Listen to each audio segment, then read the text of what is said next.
Hello and welcome to the Pillow Talks podcast. We're your hosts, Vanessa and Xander Marin. I'm a sex therapist with over 20 years of experience. And I'm just a regular dude. We share the ups and downs in our relationship while giving you step-by-step techniques for improving yours. Make sure you subscribe for your weekly double date full of totally doable sex tips, practical relationship advice, hilarious and honest stories of what really goes on behind closed bedroom doors, and so much more. It's the sex education you wish you'd had. All right, Xander, why don't you kick us off by singing some songs about men? It's raining men. Hallelujah. It's raining men. Hallelujah. That's it. All right. That's the right vibe for this, right? Why do men do this? Why did I know that was the one song that you would pick? I knew that you would pick that song. Have we done that before? Have you sung this song before? I'm not sure, but I'm trying to think of other men songs. And I'm struggling. It's fine. We'll just keep it to It's Raining Men. And I really appreciate the commitment to the falsetto. So I mean, how am I can't sing it my regular. It's raining men. Hallelujah. I think that's what most men would do. It's raining men. Most men don't want to go to falsetto. They want to... To me, in the regular register, it just doesn't even sound like singing. It just sounds like really bad talking. So I'm like, if I'm going to sing, like... if you're going to sing, I want to make it sound sing. like it actually sounds like in the song. Well, today we are going to be raining questions about men. You like that transition? Yeah, raining them down on me? Raining them down on you. Hallelujah. We put a question box up on Instagram. We said, what is something that you wish you understood about men? Why do guys do this? What is in men's brains that makes them think to do this? And today, Xander is going to answer for all of mankind. He is going to finally end the mystery of why men do these weird things that they do. And before I speak for all men, I'm going to speak for one of our listeners. Okay. With their review of the week. I'm going to read their review aloud. Okay. From their fingers typing to my lips. This review. Just read it. Yeah, that didn't work. Vanessa's always on me about these transitions. So I really try. I swing for the fences, and sometimes you don't hit a home run, you just strike out. Okay. You could just read it now. Found what I was looking for. Woo! I stumbled onto Vanessa and Xander's podcast after seeing one of their videos pop up on Instagram. It was a clip from their butt stuff YouTube video. I had never heard two people talk so candidly and honestly about the real life struggles that come with sex in a long-term relationship. I insta-stalked them for a few days, viewing each and every video before diving into their podcast. Ooh. I've never felt seen or validated in my feelings before. Ironically, I was looking and had given up on finding a sex therapist before finding them. I have now listened to every single podcast episode, purchased multiple guides and courses, read sex talks, and I can confidently say my husband and I are connecting more and have better intimacy than we have in all the 20 years we have been together. Wow. Woo! We've gone from lack of desire, wondering what's wrong with me/us, and fighting over the same old intimacy issues over and over, to understanding our wants, needs, desires, and having the best sexual relationship. Xander is funny, down to earth, and sweet. Vanessa is insightful, welcoming, and so knowledgeable in all things sex, relationships, and life, like sitting down with old friends. They are so successful at what they do that I no longer feel the need to seek out a sex therapist of my own. Thank you for saving me money on therapy, giving me confidence to talk about sex, and helping us build a better relationship. Watch out, world. V and X are bringing sexy back. Oh my God. Wow. We never see these reviews before we read them. Our team picks them and puts them into this little document for us. So it's always a surprise when we get to read them. And it is so delightful. What a lovely review. And I love your journey with us. Yeah. From a little clip on YouTube all the way to this review. That's really amazing. So thank you so much for taking the time to share. Obviously, it feels great to us to be able to read these reviews and just to know the kind of impact that we're having on the world. We're just sitting here in our small office in a couple of chairs, hoping people listen to this, hoping people enjoy it. And so to be able to like get that feedback and know that it really is making an impact, like that makes all the difference in the world. So it's great for us to hear. And we also do these reviews because it really is the best way for the podcast to grow. I mean, if you were a stranger to this podcast and you're like, let me check out Pillow Talks, what is this all about? And you read this review, like you're not listening. You're listening, right? So as opposed to like, yeah, maybe if you go to another podcast and it's like, I don't really love this podcast, like, you know, whatever. I'm not going to. Are those the kind of reviews you leave on podcasts? It's okay. No, but you know, like obviously you're going to want to tune into this. So it helps the podcast reach new couples, helps us be able to make a bigger impact on the world. And that means so much to us. And we also just like to do this giveaway every week to say thank you. So if you leave us a review on Apple Podcasts, you have to go to the main page of Pillow Talks, scroll to the bottom, you'll find the section to leave a review there. And once you do that, you are entered into this giveaway every single week going forward. So if you hear your review read, you can email us at info@vmtherapy.com and you will get to pick your choice of a free masterclass. This is our way of saying thank you for taking the time to leave a review. All right, so let's jump into it. So first, I think we have to give our little disclaimer, right? Like, I'm a man. I cannot speak for all men. As much as I wish I could, as much as I wish I could just simply answer all these questions for you and be like, oh yeah, it is 100% this, or it is definitively that, I can do my best. Yeah. I can do my best. Like I can infer a lot of things. I can talk about, you know, what probably some men think, what other men think, what I have thought, my experience speaking with friends. But of course, you know, no one person is ever going to be able to speak for all people, you know, in any kind of group. Yeah, I mean, we always have a lot of respect for the fact that everybody is different, everybody is unique. So we always like to just give a little disclaimer like that this might not apply to everybody, and that's totally cool if it doesn't. Yeah, so I'm going to do my best to, you know, I'm putting in air quotes, speak for all men. But what I want to say also is that all of these questions, these are great conversation starters with your partner. If your partner is a man and you've been wondering about this, you know, I might give you, you know, kind of like a hint about what might be going on, but I can't guarantee you that that's what is going on with your partner or that's how your partner thinks. So these would be really great conversation starters to bring up with your partner. This would be a great episode to listen to with your partner. See what they think. All of our episodes are great to listen to with your partner. We always recommend that. Okay, Xander, here's the first question. I'm dying to know. Why do guys seem to enjoy farting so loudly? All right, so I think that this probably comes down to socialization. Like, guys have not been socialized from a young age to not fart. I think that's like, whereas women very often get this message of like, oh, like women are supposed to be like beautiful and dainty and women don't fart, women don't poop, all that stuff. Whereas guys, it's like, oh yeah, like boys fart. And, you know, if I think back to like, I don't know, like when like guys are just hanging out with guys, like very often guys just let it rip. And it's kind of gross when you think about it. But it is gross. I would never fart in front of my friends. Like, let it rip in front of your friends? Yeah, I mean, like, maybe you even, like, let it rip extra. You push it out. Yeah. That's so rude. I would never do that to my girlfriends. Like, yeah, I mean, I think, like, you know, men just, it's sort of like amongst guys, it's like, yeah, like, bodily functions. Like, you, like, guys, like, talk about taking big shits. And you talk about taking shits with your friends? I don't really, but it's, I mean, like, guys talk about that stuff. You didn't know this? You brag about a big shit? Like, what? Why is that something to be proud of? That's probably a sign that your digestion is bad. Yeah, I think most men's digestion is awful. We're going to get to that question next. Wait, really? Yeah. You think men brag to other men about taking like, big shits? Like close friends. Like if it's like a guy trip or something. Yeah. That's so weird. Like absolutely. Like it's something to be proud of.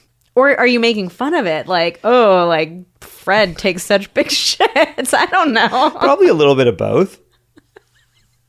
This is confusing. So you're proud of it, but it's also something to make fun of for somebody? No, I mean, I think it's just kind of proud of it. Like, oh yeah, I just took a huge shit. Have you ever said this to a friend? I know I don't really say that, but like friends will say that to me. And do you feel proud for them? Or are you like, No, way to go, I don't, man? I don't feel proud for them. Way to go, but man. You know what? I do kind of feel like, well, like as a guy, I'm just supposed to be like, haha, cool. Instead of being like, dude, that's fucking gross. Don't bring your shits to me anymore. Oh my God. I need some time to think about this one. I just thought we were going to have a quick little answer and laugh about farting, but this has gone in a weird direction that I was not anticipating. I mean, is this just an example of how like we women just get so much fucked up socialization? Like we're not allowed to do or be or say anything. Yeah. And men just get celebrated for even the stupidest things that they do. Like you took a big shit, way to go. And I'm over here like can't even acknowledge that I poop. Yeah. I mean, there might be something there, babe. There might be something there because look, I mean, let's be honest, like, hey, when I'm not around, do you let a fart rip? No, like what do you hold it in? Like you struggle to hold it in even when I'm not around? I won't hold it in, but I don't like push them out the way that you do. Every now and then it's just like, ooh, that was a good one. No, I've never felt proud of a fart. I'm not like ashamed of a fart. Like it's a normal bodily reaction. I get it. Everybody farts. That's fine. I think there's like a certain amount of politeness about farting. So that's why I make a conscious effort not to fart in front of other people. But I've never been by myself and been like, yeah, that was a big old fart. And I've certainly never felt that way about a poop. I mean, when I'm by myself, it's like, it's much easier to just get that fart out. And the way you get it out is you push it out and make it loud. And it's kind of okay. We need a pelvic floor physical therapist to weigh in on this. What is the healthiest way to treat your fart? Should you push it out or should you just like my farts will just like ease their way out? Like there's no pushing involved. Well, that's good for you. My experience is that my farts don't just ease their way out. Like they don't do that. So so you have to push them. Well, I'd rather it be more of a controlled thing. I'm like, okay, I can make it fart right now versus make it fart. I don't know, like make the fart noise right now, or I could wait and then it's like I don't know when it's going to come out. It might feel a little weird. It might surprise someone. Like I'd rather just get it out right now and know that it's done. So I mean, look. We got to get back to the question. Why do guys seem to enjoy farting so loudly? I mean, we've been socialized that it is okay and perhaps even something to be celebrated amongst men. So there you go. I hate it. Okay, on a similar vibe, I think we just have to go straight into, by far and away, the number one question that got asked. Why do guys sit on the toilet for hours? All right, so I mean, we kind of talked about the socialization differences, with farting and pooping and all that stuff. So like you're making a work of art, basically. So you need to take your time. Well, no, it's not that. Something to be proud of. But something to brag to your friends about. So you need to take your time. Oh, yeah. I mean, maybe that's an extreme example. But no. Wait, hold on. Do you ever show guy friends your poop? No. Is that a thing? No. Okay, it's just talking about it. I don't know. Maybe really gross dudes. I don't know. I need to know. No one has ever shown me. Anybody listening. No one has ever shown me. Go ask your man poop. if he's ever showed his friends his poop. That's next level. Okay, continue. Okay. You're in the bathroom. You're making your work of art. You need time. Yeah. So, I mean, I think that what it gets down to is so pooping is not something that I feel any shame about or feel like I need to hide it from anybody. So I'm like, all right, if I'm going to go poop, I might as well, not rush my way through this because, yeah, I mean, you've always told me it's not good to try to push your poops out, right? Correct. Yeah, you've got to just sit there, let it come out. I will say, pooping, obviously it's very tied to your digestion. So if you have to spend a really long time in there, maybe worth talking to somebody about your diet, your, gastrointestinal situation. But I remember one of the first times we had a conversation about how, with women, if we're in a public restroom and a woman has to poop, and there's another woman in the bathroom, she will sit quietly in that stall for however long it takes until the bathroom is empty, and then she will go. Like, the vast majority of women will not poop with another person in there. Even though it's a public restroom, we all know what we're in the restroom to do. Like, women do not do that. And I remember telling you that, and you were like, what? Like, why? It blew your mind. Yeah, well, so, it's funny as you described that to me, because that did give me a flashback from, like, when I was much younger. And there was some amount of time when I was very young. I don't know what age, like, probably, like, between, like, 5 to 7 years old, like once I started elementary school, where I also was very scared to poop. I don't know what it was. I just like had this memory of like at school, like being in the bathroom and like being scared that anybody, like I didn't even want anybody to see that I was in the bathroom, like in the stall. I think like if someone else came in, I would like, up on the toilet? No, I would like lift my legs up or something. Little Xander. I don't know. I don't know why. I have no idea why. But there was a brief amount of time where I was very ashamed to poop, and I don't know where that came from. But at a certain point in time, I lost that shame. Pooping just became a everyday part of life, and it was like, and I guess what it was, it feels like, there's some anonymity. Like, oh, you're in a public bathroom or a bathroom at work or school or whatever, and it's like, there's a bunch of stalls and who knows who's in there shitting. Like, you might as well, if you're gonna do it, you might as well not enjoy it, but like, just take your time. Might as well take your time and relax. And I think that there's another piece of this, which is, why do they sit for hours? I think most men don't actually sit for hours. If you do sit for hours, that's really bad for you.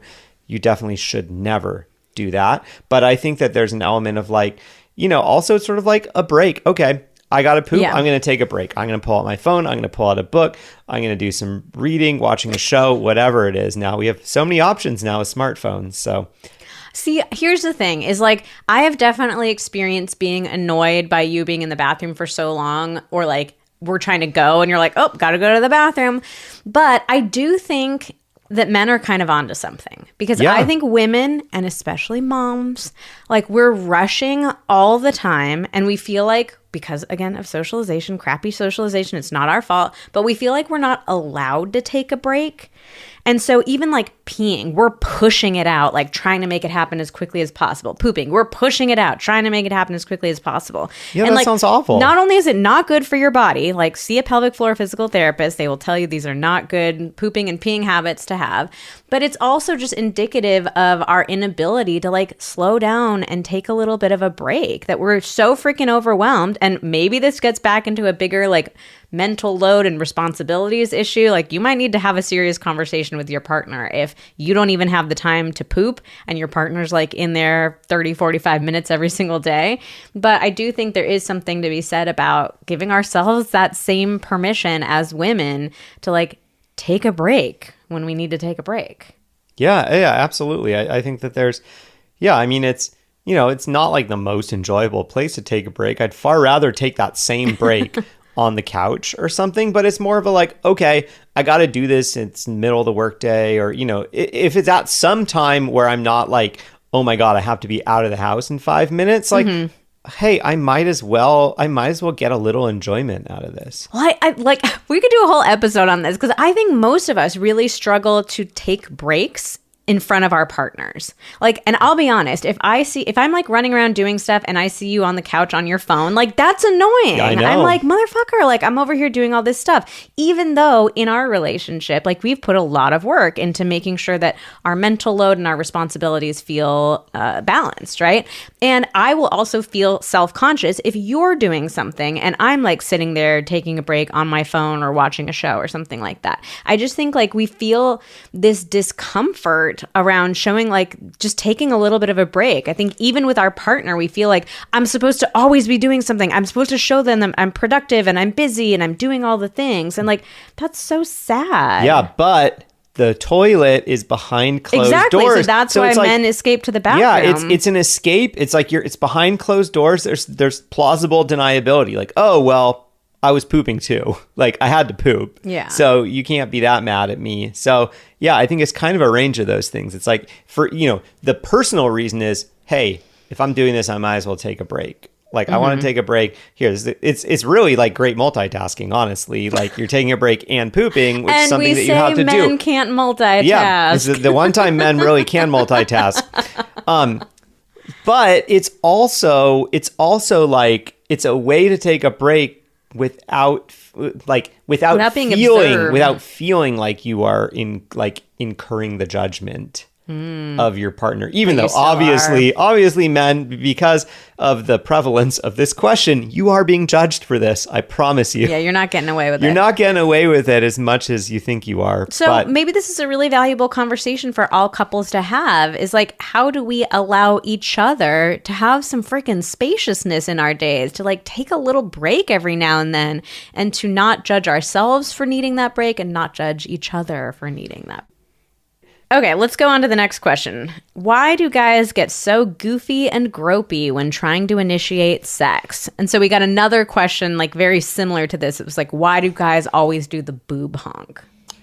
Well, okay. There's some similarities and maybe some differences in those two. So I think with the goofy and gropey, I think that this is a way to avoid vulnerability, to have some plausible deniability around a vulnerable thing, which is initiating sex.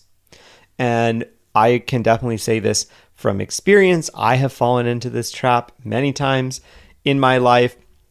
It doesn't feel good to be turned down for sex. And especially if you are asking very directly, hey, do you want to have sex right now? And someone goes, oh, no, that feels horrible. And so you really want to avoid that embarrassment, that disappointment, that all those feelings that come along with it, because men are generally not very well equipped to handle those emotions anyway.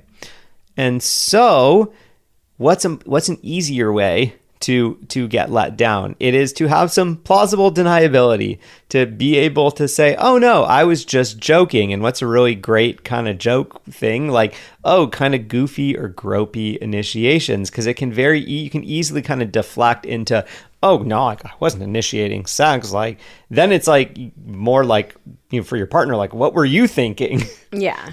So I think it's a way to avoid a potentially awkward situation, something that you don't feel comfortable with. I think as women, it's so easy for us to get irritated, annoyed, frustrated by this kind of initiation, because it feels lazy, it feels immature, it feels disrespectful sometimes, especially the like super gropey kind of touch. And I imagine it can feel confusing too, because you don't know, oh, is he serious or not? No, we know. Like, we know you're trying to initiate. And so that's what makes it even more annoying. Because then when he's like, oh, just joking, I'm like, no, you're not. So it's like, not only are you annoying me, but then you're trying to gaslight me too. And just saying like, I wasn't actually initiating. I think women, we are so attuned to when men are trying to initiate. Like, I know when you're going to initiate, like, well before you even come around and do it. Sometimes I just feel the vibe. Well, I mean, for me, like, I'm not ever trying to be sneaky. I know. With it. No, I mean, we have great like initiation because it's, again, something that we've worked on because we've experienced these exact dynamics ourselves. But anyways, I just think it's really valuable for women in male-female relationships. I think it's really valuable for women to understand that men resort to this because of their like vulnerability and trying to avoid that vulnerability. So the next time you feel annoyed by your partner, try to think of your partner just feeling super nervous and self-conscious and lacking confidence and like wanting to connect with you, but not knowing how.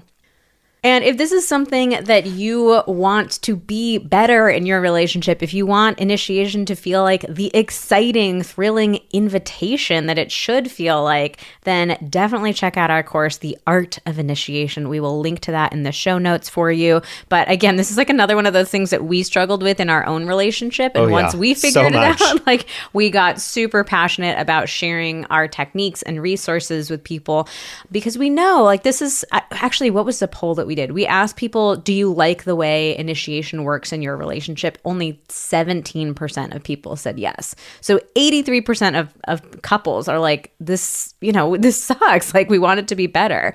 So this is a really fun journey that you go on together. It's like a super it's all podcast style. So it's basically just like listening to us, but we'll lead you through exactly how to initiate with your partner, understanding what your partner wants, what you want, how you both can get more confidence and just create so much more excitement around it. So we'll link that, The Art of Initiation, in the show notes for you. But I guess, like, Xander, you mentioned that the two things are slightly different. So is there something, let's take the initiation out of it. Why do men like honking boobs so much?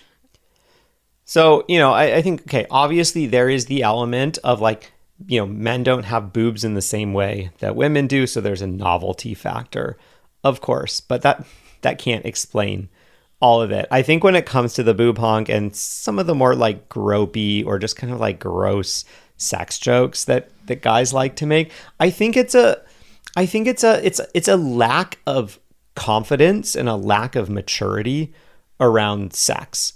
And it's not a huge surprise if you think, I'll speak for the United States. I'm curious if this happens, in maybe other European countries where there is much better sex ed in schools. But like, honestly, yes, if you're with a European man, let us know. Does he do the boob honk? Yeah. Or does he make like gross, like gropey jokes or stuff like that? Because I think like, here's the reality is that like, we don't learn like the real facts and information that we need to know about sex in school. And, but at the same time, like, men have this feeling of, oh, we're supposed to know everything about everything. Like, we're supposed to be good at sex. And how the hell are you supposed to get good at something, feel comfortable with something, know what is going to happen when nobody teaches you? And so you have this, like, these competing desires of like, well, I want to be good at it. I don't know how to be good at it. Like, friends are joking around about it. You want to try to show your friends that you know what you're talking about. And so like, their guys talk about a lot of stuff that isn't actually backed up with experience. And so I think that there's just a lot of sexual immaturity, like, and it's like eventually once you do have a partner, you kind of end up playing out some of these, more teenage dynamics that like you never really got to get past because you never really got comfortable with it in the first place. Wow, he's going deep with the boob honk. That's what I think. Okay. Xander, why do guys jackhammer during sex for long periods of time? So first, can you explain what a jackhammer is for anybody who doesn't know? Okay. To explain, this is hard to explain. I was like, it's much easier to show. No, you're not showing it. Thank God we're on a podcast. No, I mean, jackhammering is just really hard thrusting during sex. Like, I see you wanting to thrust your hips right now. Like, yeah, probably. I'm thinking like missionary or doggy style. Like, just really. Oh, there he goes. Oh God, I didn't even mean to. Like, yeah, just like just thrusted right now. Like slamming it at a pretty fast frequency, so to speak, fast and consistent frequency, like a jackhammer. Yeah, there you go. So here's where like the disclaimer about everyone's unique comes into play. Like, there are definitely some people who enjoy being jackhammered. I enjoy being jackhammered for like brief periods of time when the mood is right. Brief periods, I think, is the key term. Okay, but I will say that there are also a lot of people who absolutely hate being jackhammered. Like, don't ever do it. And there are even some people that it causes a lot of discomfort and pain. Like, you're going so fast, so hard, like it really can hurt. So I would say, like, overall, the majority of people do not like being jackhammered, and definitely not anywhere near as much as the average man jackhammers. So why do guys do this? Porn. One word answer. Pretty simple. Porn. You see it a lot. But yeah, porn is just entertainment. It is not a reflection on what sex is or should look like in real life. And again, it gets back to that lack of education, lack of like ways to just build up that confidence and understanding of what sex and intercourse are supposed to be, from a younger age. And so, yeah, is it a big surprise that a lot of men revert to what they see in porn, thinking like, this is what I should aspire to? I heard such a great example about porn sex and the differences between porn sex and real sex the other day. Like, somebody was talking about how in porn, when a man is going down on a woman, like, you see it filmed where his face is pretty far from her vulva and he's like extending his tongue to like just kind of flick at it. And they were saying like they have to do it that way because how else would you film it? Like, you don't want to have the guy like fully up in, you can't be covering the thing that you're trying to show. Exactly. Like, it wouldn't look good. And so, that's how they're filming it. But in reality, like, that is not a good oral sex technique. Like, maybe for a second, maybe as a little warm up, but like in general, it's like, you got to have your face all up in there. So I think that's a perfect example of, things are filmed in a certain way to look good on film, but that does not mean that that's what you actually want to try in real life. Yeah, because I mean, I guess it is really the same thing. Like with jackhammering, it allows the camera to catch like all of the action, like seeing everything, the going in and really out, clear. and the motion is clear of what's happening. I think that if you were just to like film most people having real life sex, like there's not nearly as much movement as you would see. Can be a much more subtle grinding, or it's much slower, or your bodies are staying closer together rather than like coming all the way out and then thrusting all the way back in. Yeah, but most men have never seen that. Where would they have ever seen or heard about that? So again, is it a big surprise that, men think that, basically how they are good at sex is how long can I last jackhammering? Because honestly, it's hard to last very long doing it. And so it's, this is like if men are like, oh, well, this is what I'm supposed to do. I need to try to train myself to be able to just do this for long periods of time. Not only is your partner not going to like it, but you're actually going to train yourself to like struggle to get pleasure during more regular intercourse. It's so ironic, for sure. So this is definitely something that every male-female couple should talk about. Like, do you like the jackhammering? Is there a place and time for it? Yeah. How long do you like it for? Yeah, how long? That's huge. So how often? What does the vibe need to be like? Or are you someone who's just like, no, please don't ever jackhammer me. It hurts. Yeah, I mean, I just look at it like an energetic thing. I would never just come in guns blazing, jackhammer hammering. I would never come in jacks hammering. Wow. But it's more of, it's an energetic thing. Like, oh, like, is the energy rising? Like, are things getting more intense? And it's like, oh, okay, yeah, like, let's do this for, a moment and then let's slow it back down. So that's how I think about it. I think that's another thing people don't understand about sex is that there should be this like ebb and flow to it. Yeah, it's not like a straight line up. Like just keep increasing speed and intensity and pressure until everybody orgasms. Like, it's nice for there to be a little ebb and flow to things. Okay, Xander, why do guys wait for their partner to bring up the hard relationship topics and things that can be improved? And I want to be very transparent here. This was the case in our relationship for the majority of our relationship too. It was. It absolutely was. I think that, we kind of mentioned this before that, men have less experience being vulnerable. It's less socially acceptable to be vulnerable. I think that while women might be, girls might be hanging out talking about their feelings and like learning, kind of communication skills.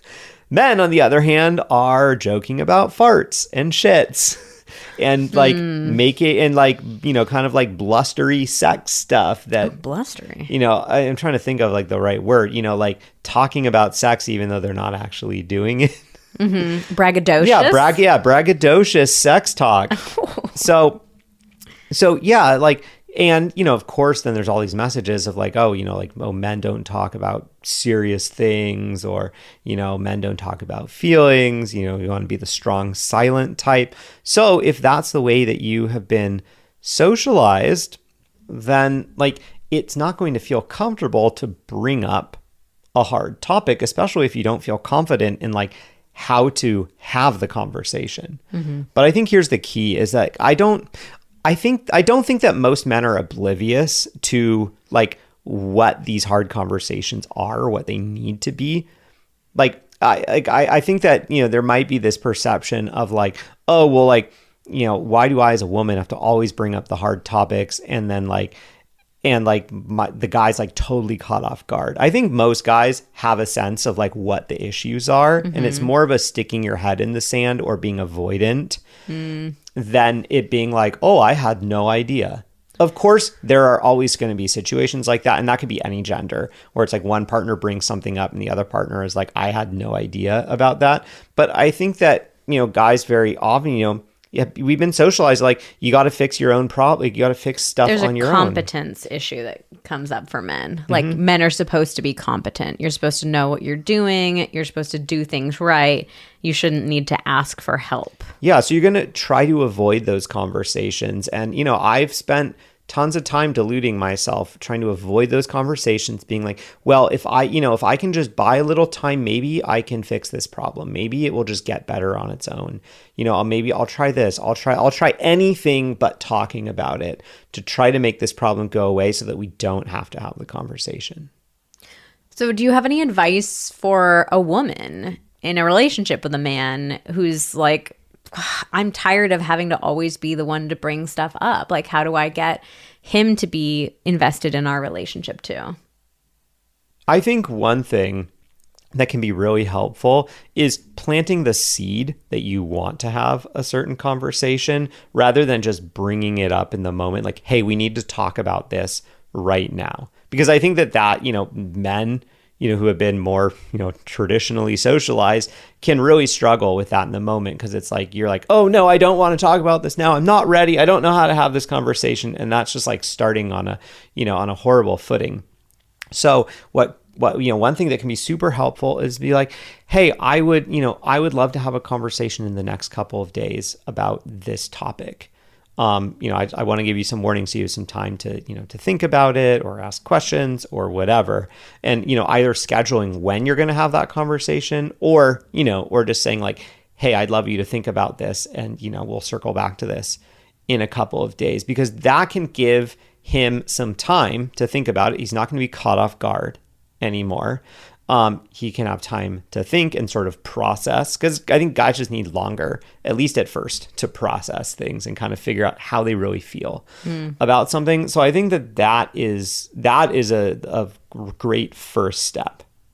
Yeah, I'll also say, like, I think part of this is just coming to terms with the fact that, like, it's gonna be unfair. Like, I know in relationships we want everything to feel fair and balanced, but that's just not the reality of like humans or relationships. Like, our relationships require us to step up and to, kind of like do more than 50-50 at times. And so like I was the one bringing up, like, actively trying to work on the relationship. And I for sure got frustrated. I got resentful. Like, I really wanted you to be as tuned into it as I was. But I'm also glad that I didn't not bring those things up. Like, I could have said like, screw Xander, he's got to do something. I'm going to like, I'm not going to say anything until it forces him to. Yeah, I think a lot of people do that, fall into that trap. And I didn't, and I'm really glad. And I would encourage people not to do that as well. Then some other tips are like, well, let us know if you want us to do an episode on this. We could definitely do an episode. This is an entire episode for sure. Yeah. I mean, making it, making it feel fun and positive to work on your relationship. Like, obviously sometimes are going to be tough, but if you make it feel fun and enjoyable, and that's what like a lot of our guides do, is we try to make being more intimate, having deeper emotional and physical intimacy, like, feel very fun and exciting and like, oh, I want to keep doing this, rather than like, oh, we have to work on the relationship again. And also giving your partner tons of validation and praise and feedback about how good it makes you feel. Okay, let's get back into some lighter territory. I laughed so hard when I saw this next question. It was, why do men sneeze yell? And the thing is that this is not just a man thing. In our relationship, I am the sneeze yeller. You're more of a sneeze screamer, I would say. She's a screamer. It's not a yell. A yell would be more tolerable. I will say, like, I guess this is my version of your farts, is they just come out this way. I'm not trying to yell. I'm really not. And like if I work really hard, I can try to like make them quieter, but like it hurts. It hurts to make them quiet. So like I just have to let it out the way that it has to come out. Oh, interesting. This is very interesting.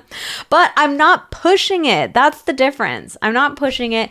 And I also still will try to have some amount of like good manners with my sneezes. Like if I feel one coming on that I know is going to be a big one, like I will go into the other room. Like, and sometimes I will try to hold them down even though I know it's going to hurt.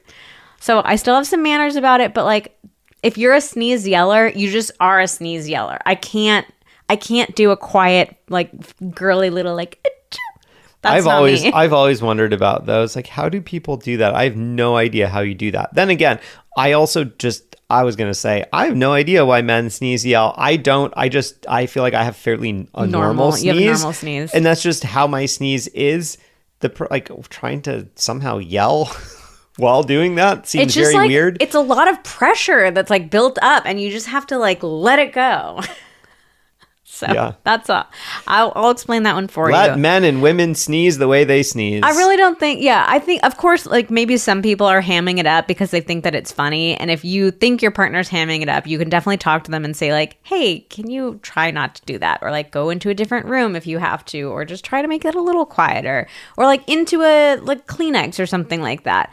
That can make it softer. So you can definitely have a conversation about it. But I will say, as somebody who is just 100% like a natural sneeze yeller, like I'm not trying to do it, I swear. It just like they just come out that way. Okay, Xander, why do guys act like they're in labor when they have a simple head cold, otherwise known as like man flu, man baby syndrome? Why do men get so helpless, so pathetic when they're sick? Good question. I don't know. When I feel sick, I just don't feel very good. I think I have an answer for I this think one. that there's probably some psychological element of wanting to be taken care of by your mommy. Probably back in the day, if you learned that if you hammed it up a little bit, that you got to stay home from school and your mom would Special take care of treats. you. And that, that's probably something that you miss. And so there might be an element of that going on. You know what? I think that this is very similar to the pooping thing. Like, I think that, especially in the US, I don't know how it is in other countries, but I think we really struggle with being sick or hurt. Like, we just cannot give ourselves a break. And like, I mean, we also have to acknowledge like there's a whole bunch of systemic stuff that makes it really difficult. Like, it's not like, most people cannot afford to just have this leisurely, like, oh, I'm just going to stay in bed for 2 weeks, do nothing. Like, all my bills are going to get paid for. The nanny and housekeeper are going to come in and take care of everything. Like, I get it. It's really difficult for us to do that. And it's fucked up that we've created this society where people cannot rest even when they are in their most vulnerable times. But I do think that all of us should be more gentle on ourselves when we're sick. And like, I get it. I'm also somebody who struggles to let myself rest. Like, I want to get up. I want to do stuff. I feel like, there's like, I feel worthless when I'm just sick and I can't do anything. And I will also fully admit there have been plenty of times where I've seen you sick and I'm like, this man is hamming it up so hard. He is not that sick. Like, so I've been on both sides of it, but I do think there is something about us just like giving ourselves the chance to freaking rest. Like, if you're you'll sick, get better faster. If you're sick, you're sick. And, that doesn't mean, okay, I want to say, I think some men take it to the extreme where they're like, they want their partner to do everything for them. And they, won't even acknowledge like how challenging it is for one partner to be down in a relationship, especially if you have a family. Like, if your partner is having to do everything. So I do think some men take advantage of this. Some men are assholes about it. But the general idea of like allowing ourselves to rest when we are sick, that is valuable and important, and we should all be trying to do that a little bit more. Okay, Xander, next question. Why do guys scratch their balls, touch their balls, and adjust their penis constantly. You would not believe how like weirdly like sticky isn't the right word, but like I can't think of another word. Like sticky. It's like it just kind of like the skin sticks together, you know, like, and it is uncomfortable. And so you, Vanessa, you're always wondering like where, when you're in that position, like where are your balls? Like where's your penis? I am often concerned about the balls. It's not a good design. It's not a good design. Like, those balls are important. We need balls for the survival of the human species. They should not be squished between the legs. Like, it's so weird to me. I will just like think about it sometimes. I'll just watch you like walking around and I'm just laughing to myself of like, there's balls in there. There's balls there. How are they not getting like squeezed and twisted? And like, it's not good. Yeah. So what I always say is like, I don't know, it just kind of works out. Like, you know, whatever, you know, as you know, pivot or shift, like they just kind of move. Sometimes they're a little more in the front. Sometimes they're a little more in the back.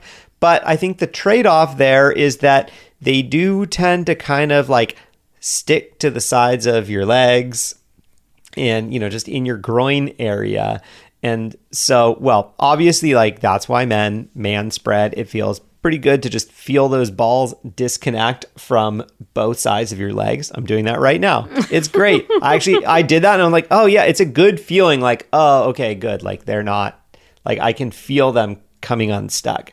So there's definitely an element of that, like the adjusting thing. It's not that you need to, it's not that I'm in pain or whatever, but it's just a bit of a discomfort. And so it's like, well, I'd rather just not be in like discomfort with my genitals. So, you know, I'm going to adjust. Now, I will say when it comes to the touching part, like, I don't know, that is a little weird. I think like some guys like stick their hand down their pants. It's like more of a comfort kind of thing. A little that's self-soothing. I don't know. That's never been me. So I can't really speak for exactly what that's about, but that's definitely a thing that some guys do. Probably like a minority of guys do, is kind of just like having their hand right there. You know, I think that's, you know, probably not necessary. It's maybe a sign that like, oh, maybe you should like find some other ways to think about self-soothing, or maybe, you know, bring some more self-care into your life, a little meditation or, you know, something. So I don't know. That's what I think about that one. All right. Our next question is, why can't men ever remember plans that you told them about? So I think in a lot of like male-female relationships, it often falls on the woman, and often quite unfairly, to be like the family planner. And this is something that we hear so often is like, yeah, I told them that we were going to, you know, the kid's friend's birthday party at 1 on Saturday, and he totally forgot. And then you often hear like, oh, you never told me that. And it just becomes this, I think that this is a very common recurring fight that a lot of couples have. You never told me that. Yes, I did. Or like, I don't remember that or whatever. Yeah. Well, I'll answer your question with a question. Why do we collectively now, why do we, like, when we are just going somewhere in town that we know how to get there and we've been there a million times, why do we put it in the GPS in the car? Why do we hit home on the GPS even when we know how to get home? Because we're lazy. I mean, it's because we want to know the most efficient way to get home. Well, I mean, I think this is super interesting because we are both from the era of like, there wasn't GPS when we started driving. And it wasn't, you know, it wasn't until the smartphone era that basically like GPS became an affordable thing. It used to be extremely expensive to have a GPS system in your car, like super unaffordable, and they were bad. Yeah. But, you know, then it was like GPS and like turn-by-turn directions and, you know, traffic monitoring and all this stuff. And it was like, you know, but back in the day, you just had to know how to get places, right? Or you had to print out a map or have a map in the car. Oh, yeah, MapQuest. Like, yeah, like you would, turn by turn. I remember when I was a kid, my parents had like tons of California maps in their car, like from AAA. And stuff like, oh, like Central California, Northern California, Southern California. And you'd have to be like looking at the maps when it was like, oh, this freeway is closed. We got to take another freeway. Like, I don't know what freeway to take. So, like we used to have to know where we were going. And I remembered at first being like, oh, well, like I take pride on the fact that like I have a good sense of direction and like I know my way around places. But something very funny happened once that GPS was available for me. And I'm pretty sure it's happened to you. I'm pretty sure it's happened to most people, is that our brain just does this thing where it goes, oh, I don't actually need to take up the time or space to remember that stuff anymore because the thing will tell me how to do it. And it'll probably do it better than I can because it's looking at the traffic and it's going to route. And, the excuse most people would give is, yeah, I know how to get there. But what if there's traffic? It's going to tell me the fastest way and I'm going to save 1 or 2 minutes. And I think that is kind of what goes on here is it's like, okay, well, and I'm not saying this is right or wrong. I'm just saying that this is, I think, what happens is that it's like, well, okay, well, she has all the plans. She made all the plans. She remembered all the plans. Like, if I get my hands in there, I'm only going to mess things up. Like, I don't know the whole picture. So, like, I'm certainly not going to go, like, make a plan because it's probably going to conflict with something that she's already doing. And, like, I think there's a way that our brains just, they don't hold space for the things that we know someone else is doing for us. Someone or something. So just like it's just like the GPS. It's like, oh, well, that's what she does. And so, like, I don't really need to remember. And so what happens is it's kind of in one ear, out the other. Like, she probably feels like, oh, well, I told you what we were doing. And what he heard was, oh, yeah, okay, yeah, we're like birthday party next week, whatever. She obviously has the plan. And boom, it's gone. Ugh, I hate that. I think this is another good conversation for couples to have, though, about like who's in control of scheduling. Is that fair? Or is there a way that you can like divide it up so that, you're both being a part of it? And also like having some sort of external tracking system. Like yes. you have to have a family calendar. Yes, like, you got to. It shouldn't just be all in one person's head and put those freaking reminders on it. If your partner needs, they need reminders like every day leading up to the thing, then they got to set up their little events with reminders every day leading up to the thing. Yeah, that's exactly what I was going to say is that, yeah, if you are in a situation where it is all in one person's head, or even if it's partially in someone's head, then that is not fair. You're not setting your partner up for success at all because, yeah, how are they going to remember when it's like, okay, well, like half of it's on the calendar, but then half of it is in my partner's head. So, and like, so yeah, it's got to all be somewhere on a calendar so that the other partner, can get trained to like, oh, okay, well, before I ask, oh, can I do this or can we do this at whatever? It's like they have to learn, okay, first I check the calendar. That's like the first line of defense. And then it's like, if you check the calendar and it looks free or you have a question about something, then it's like you go to the partner and it's like, okay, so I checked the calendar. This is what it looks like. I wasn't sure about this. What do you think? Or something like that. And then it actually feels like you're engaged in the planning and the scheduling as well.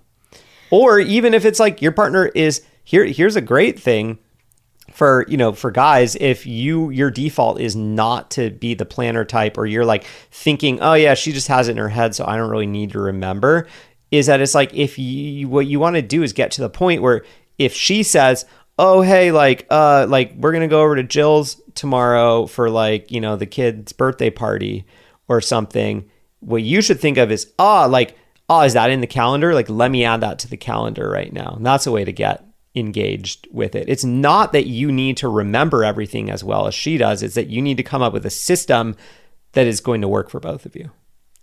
All right, last question, Xander. Why do guys like to come on your face? On your face specifically. On my face? Come on one's face. I think, again, this probably just comes down to porn. Honestly, if it wasn't for porn, like I would have probably never even thought of this option. Interesting. It's not some innate need within men, a biological drive to come on a face. I don't think so. Yeah. I really don't. Yeah. I don't know. Okay. So they've seen it in porn. What do you think there's definitely an appeal. What is the appeal? I mean, I think that it is, there's a sexual appeal to just ejaculating on things. It's sort of a unique thing that penises do. And so, yeah, I mean, I think it can be fun and sexy in certain circumstances to come on things. And so a face is another thing that you can come on. Okay. Yeah. I don't know. I mean, for me, it's like, for me, it's never been something that I like super duper love. I don't hate it. I don't love it. So for me, it's like, it's not like something I think about a lot. So I don't really know, but I think that, it's like something that a lot of men have seen a lot of times. And so for certain people, that kind of triggers this is something that I really want to do, or something that feels super sexy to me. I mean, I think all of us see all kinds of things in porn, on movies and TV or whatever. And we don't all immediately go, oh my God, I have to do that. I have to do that. I have to do that. We all see certain things. And every now and then you see something and go, ooh, I never thought of that. Like, now I can't stop thinking about that. So some men kind of glom on to that thing, and some don't. All right. Well, that wraps up today's series of questions. Let us know if you want us to do a part 2 of this episode. We had so many questions get submitted this time around that we could not even look at all of them. Like, we just kept scrolling back. There were like too many to get through. So obviously it was a popular topic. Let us know if you want us to do a part 2 and what specific questions you want us to cover. Come on over to Instagram. We're at Vanessa and Xander. And then we will link that course that we mentioned in the show notes for you, The Art of Initiation. And honestly, if you don't want to have a sex life that is just dictated by what your partner saw in porn and thought that you'd like, then come on over to vmtherapy.com. You can look at our courses and guides tab. We have so many resources that teach you actually fun, pleasurable, sexy, exciting ways to connect. Like, we are all about creating real resources for real people, not a whole bunch of the crappy stuff that you just keep seeing repeated in porn over and over again. Yeah, I mean, literally just like that person in our review of the week said. Like, that person is the perfect example of what is possible if you go through the stuff that is in our world. Like, obviously this podcast is great. We love this podcast, but when it comes to the stuff, that we have in our courses and guides, there's some absolutely incredible, life-changing stuff in there that is, I think, really great bang for your buck. And we would love to have you check it out and transform your sex life and relationship in the process. All right, well, that's it for today's episode of Pillow Talks. Thank you so much for listening. Join us again next week when we discuss what is actually a very common situation that most of us don't realize is so common and actually feel really embarrassed and ashamed about. And that is when a woman has the higher sex drive in a male-female relationship. That's going to be a can't miss episode. All right, see you next week.